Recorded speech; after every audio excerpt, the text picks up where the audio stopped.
Bonjour et bienvenue à toi dans cette nouvelle vidéo consacrée aux droits des personnes. Aujourd'hui, nous allons étudier ensemble l'acte d'enfant sans vie. Pour ce faire, nous verrons une définition, puis les droits issus de l'acte, les conditions de l'acte, et nous terminerons cette vidéo par un cours QCM issu du manuel 1000 QCM en droit des personnes et de la famille.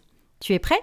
Alors c'est parti! Pour continuer tes révisions en droit, abonne-toi à ma chaîne YouTube et retrouve-moi aussi sur Instagram et LinkedIn. Et si tu veux progresser encore plus vite, révise avec la collection 1000 QCM sur libredroit.fr. Tout d'abord, une définition. Tu peux noter qu'un enfant qui ne naît pas vivant et viable n'a pas la personnalité juridique. Il est juridiquement considéré comme une chose. Pour atténuer la souffrance des parents, la loi du 8 janvier 1993 a créé l'acte d'enfant sans vie. Il est prévu à l'article 79-1 alinéa 2 du Code civil. Tu peux noter que cet article nous dit que, en l'absence de certificat médical attestant la naissance vivante et viable, l'officier d'état civil établit un acte d'enfant sans vie. Tu peux noter que cet acte mentionne le jour, l'heure, le lieu de l'accouchement, ainsi que les indications relatives à l'enfant. Il est inscrit sur les registres de décès. Tu peux noter toutefois que sa délivrance est facultative et résulte d'une démarche volontaire des parents. Alors, quels sont les droits issus de l'acte? Tu peux noter que l'acte ouvre certains droits aux parents.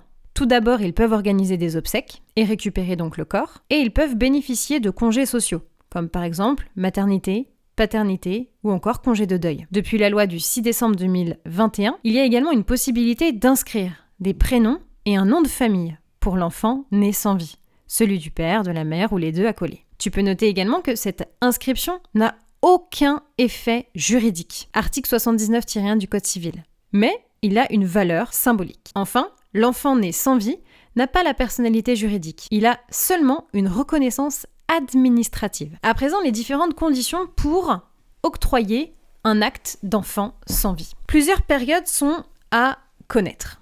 Première période de 1993 à 2001. Seul le seuil de viabilité de 180 jours de gestation permettait la délivrance de cet acte. Entre 2001 et 2008, il y avait la possibilité de donner un acte d'enfant sans vie s'il y avait déjà eu 22 semaines passées d'aménorrhée, ou encore si l'enfant faisait plus ou moins 500 grammes. En 2008, la Cour de cassation, le 6 février exactement, est venue supprimer les différents seuils vus précédemment et ne subordonne pas l'acte au poids ni à la durée de la grossesse. Aussi, depuis 2008, l'acte d'enfant sans vie est possible en cas d'accouchement spontané ou provoqué par des raisons médicales, y compris donc les IMG. Attention, aucun acte ne peut être délivré en cas de fausse couche précoce ou encore d'IVG, interruption volontaire de grossesse. Au niveau des conditions, il est nécessaire de présenter un certificat médical d'accouchement. Enfin, en pratique, l'acte suppose le recueil d'un corps formé et sexué,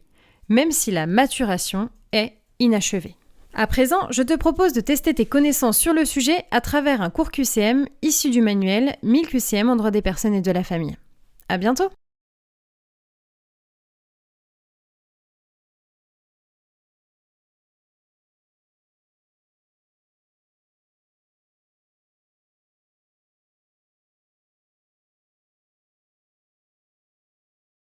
Si cette vidéo t'a plu, pense à la liker et à t'abonner. Et pour continuer tes révisions, va voir la collection 1000 QCM sur ma librairie numérique libredroit.fr.